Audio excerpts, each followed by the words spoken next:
Ich werde eine Geschichte erzählen, die eines Frühlingsabends passiert ist. Es war kurz vor Mitternacht, ich saß am Computer und machte mich schon bereit, ins Bett zu gehen, als draußen ein abscheulich lautes Quietschen zu hören war. Es waren die Kinderschaukeln gegenüber auf dem Spielplatz. Schon seit 2 Wochen quietschten sie jede Nacht. Manchmal fragte ich mich, wer zur solchen Zeit noch schaukelte. Ich hatte diesen Spielplatz gesehen, dort waren Schaukeln für ganz kleine Kinder. Ein erwachsener Mensch würde dort nicht hineinpassen. Vielleicht nimmt jemand sein Kind nachts mit, um zu spielen. Okay, vielleicht ist die Person beschäftigt und möchte seinem Kind Aufmerksamkeit schenken. Nun, für 5 Minuten, vielleicht 10. Aber manchmal geht das ja bis Mitternacht weiter.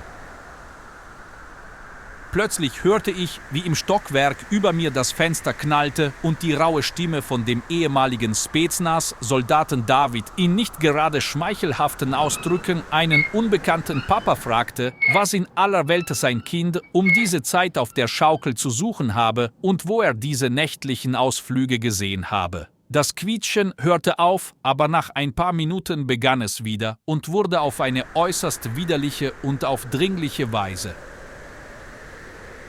Es schien mir sogar, als ob ich hysterisches Gelächter darin hörte. Von oben hörte man ein Murmeln, dann knallte die Eingangstür und ich hörte laute Schritte auf der Treppe.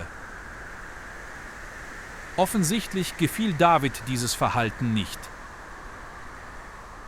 Vielleicht die Polizei rufen, der Gedanke flackerte kurz auf, schließlich ist da ein Kind. Aber nachdem ich ein paar Minuten gezweifelt hatte, entschied ich mich, nicht einzugreifen und doch schlafen zu gehen. Das Quietschen hatte zu diesem Zeitpunkt ohnehin schon aufgehört. Morgens fand man David genau auf diesen Schaukeln. Er war tot. Der Arzt sagte Herzstillstand.